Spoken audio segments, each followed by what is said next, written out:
আসসালামু আলাইকুম। কেমন আছেন সবাই? আশা করছি সবাই ভালো আছেন। আজকে আমি কাঁচা আমের আমসত্ত্ব তৈরি করে দেখাবো।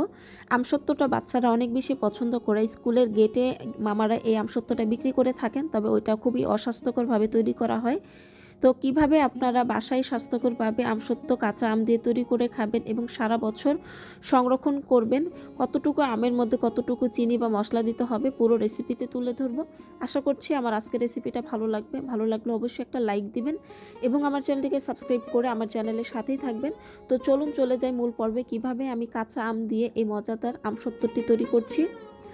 আমসত্ত্ব তৈরি করার জন্য এখানে আমি 1 কেজি পরিমাণ আম নিয়েছি। এখানে আপনারা কাঁচা আম বা পাকা আম যে কোনো আম নিতে পারবেন। তো আমগুলোকে আমি প্রথমে ধুয়ে নিয়েছি। এখন একটা পিলারের সাহায্যে আমি আমের যে খোসাটা আছে সেটা খুব ভালোভাবে ছাড়িয়ে নিব। সবুজ অংশটা যেন না থাকে সেভাবে ছাড়িয়ে নিতে হবে। আপনারা এটা বটি দিয়েও করতে পারবেন। এভাবে করে আমি সবগুলো আম ছিলে নিব। দেখতে পাচ্ছেন আমের গায়ে কোনো সবুজ অংশ নেই। তো এখন এই আমগুলোকে আমি কুচি করে নিব। আপনারা চাইলে এটা বটি দিয়েও করতে পারবেন।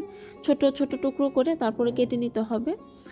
তো আমি ঝুরি ঝুরি করে নিচ্ছি, এতে করে খুব দ্রুত সেদ্ধ হয়ে করে আমি সবগুলো আম কেটে নিয়েছি। আর এটা কাটার পর আর ধোয়ার প্রয়োজন নেই।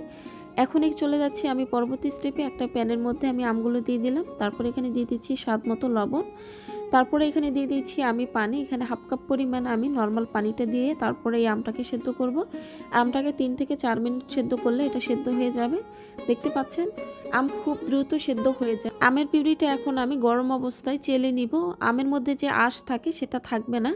আঁশ থাকলে এটা খেতে ভালো লাগে না। তো আমি একটা স্ট্রেনারে দিয়ে তারপরে আমি এভাবে করে সবগুলো আমকে, আমের আঁশ বা শক্ত কিছু আছে সেগুলো আমি ফেলে দেব। দেখতে পাচ্ছেন কতটুকু বের হয়েছে। তো এইগুলো ফেলে দেব।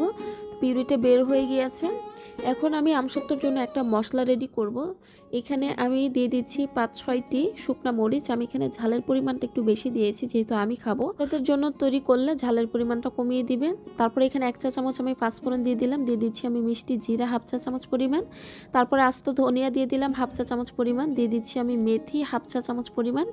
তারপরে এখানে হাফ চা চামচ পরিমাণ আমি জিরা দিয়ে দিলাম, আস্ত জিরা। তো সবগুলো উপকরণ আমি খুব ভালোভাবে ভেজে নিব। এখানে মশলাটা কোনোভাবে পোড়া যাবে না। যখন সুন্দর একটা সুগন্ধ ছড়াবে তখন চুলার জালটা নিভিয়ে দিতে হবে। আর এটা ঠান্ডা হওয়ার পর আমি আধা ভাঙ্গা করে গুঁড়া করে নিব। এখন আমি আচারটা তৈরি করব। আমি যে আমের পিউরিটা বের করেছিলাম একটা প্যানের মধ্যে সরাসরি সেই পিউরিটা আমি দিয়ে দিচ্ছি।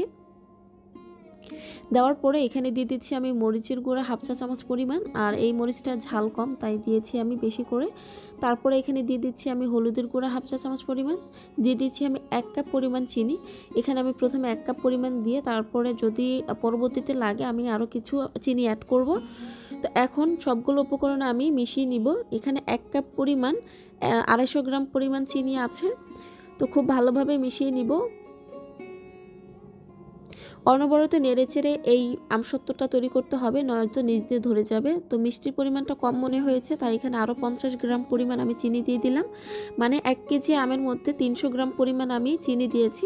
যদি 2 কেজি আমের করেন তাহলে এখানে 600 গ্রাম দিবেন। চুলার জালটা মিডিয়াম লো আঁচে রাখতে হবে। অনবরত নেড়েচেড়ে এই আচারটা তৈরি করতে হবে। নিচ দিয়ে যেন ধরে না যায় এটা খেয়াল রাখবেন, তাহলে আচার থেকে দুর্গন্ধ আসবে, পোড়া গন্ধ আসবে। তো অনেকটা ঘন হয়ে গিয়েছে। এখন আমি যে মশলাটা রেডি করেছিলাম সেই মশলাটা ঠান্ডা হওয়ার পর আধা ভাঙ্গা করে গুঁড়া করে নিয়েছি। আমি মশলাটা দিয়ে দিচ্ছি। আমি যেহেতু খাবো এই জন্য ঝালের পরিমাণটা আমি বেশি দিয়েছি। চাইলে আপনারা এখানে ঝালটা স্কিপ করতে পারেন। যদি বাচ্চারা খায় তাহলে দেওয়ার প্রয়োজন নেই বা হালকাভাবে দিতে পারেন। তো দেওয়ার পরে এই যে দেখতে পাচ্ছেন অনেকটা ঘন হয়ে গিয়েছে। তো এই অবস্থায় আমি নামিয়ে নিব। ঘনত্বটা কেমন হয়েছে দেখতে পাচ্ছেন। এটা আর বেশি ঘন করার প্রয়োজন নেই। আমি একটা স্ট্রে নিলাম, এর মধ্যে আমি কিছুটা সরিষার তেল মাখিয়ে দিচ্ছি। এতে করে আমসত্ত্বটা শুকানোর পর খুব দ্রুত উঠে আসবে। তা হাত দিয়ে আমি এভাবে মাখিয়ে নিয়েছি। এখন আমি গরম আমসত্ত্বটা এখানে ঢেলে দিচ্ছি। এটা ঠান্ডা হওয়ার পর দিবেন না, গরম অবস্থায় দিবেন, তাহলে খুব সুন্দরভাবে আপনারা এভাবে বিছিয়ে দিতে পারবেন, নরমই থাকবে। তো খুব সুন্দরভাবে আমি বিছিয়ে দিয়েছি। আর আমসত্ত্বটা একটু মোটা হলে খেতে ভালো লাগে। তো এখন আমি রোদের মধ্যে শুকাতে দিব। তো রোদের ব্যবস্থা না থাকা আপনারা চুলার নিচেও আপনি শুকাতে পারবেন। তো আমি এটা 1 থেকে 2 দিন শুকিয়ে নিব। তো এটা 2 দিনের পরের অবস্থা, আমটা একদম শুকিয়ে গিয়েছে আমসত্ত্বটা। তো এখন আমি উঠিয়ে নিচ্ছি, দেখতে পাচ্ছেন খুব সুন্দরভাবে উঠে যাচ্ছে। তো এখন আমি আমার ইচ্ছে মতো এটাকে কেটে নিব। যার যেভাবে ভালো লাগে সেভাবে কেটে নেবেন। আমসত্ত্বটা খুব ভালোভাবে শুকিয়ে নেবেন যেন কাঁচা ভাব না থাকে, নরম না থাকে। তো আমার আমসত্ত্বগুলো একদমই রেডি হয়ে গিয়েছে, আমি কেটে নিয়েছি দেখতে পাচ্ছেন।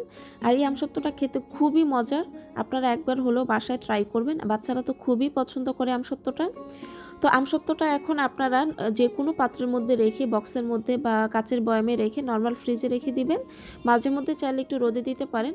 তো খুব সহজভাবে দেখিয়ে দেওয়ার চেষ্টা করেছি। আশা করছি আমার আজকের রেসিপিটি ভালো লেগেছে। ভালো লাগলে অবশ্যই একটা লাইক দিবেন এবং আমার চ্যানেলটিকে সাবস্ক্রাইব করে আমার চ্যানেলের সাথেই থাকবেন। কাঁচা আম ফুরিয়ে যাওয়ার আগেই বছর জুড়ে আপনারা এই কাঁচা আমের আমসত্ত্বটা তৈরি করে রাখতে পারেন। আজ এ পর্যন্তই, সবাইকে অসংখ্য ধন্যবাদ এতক্ষণ থাকার জন্য।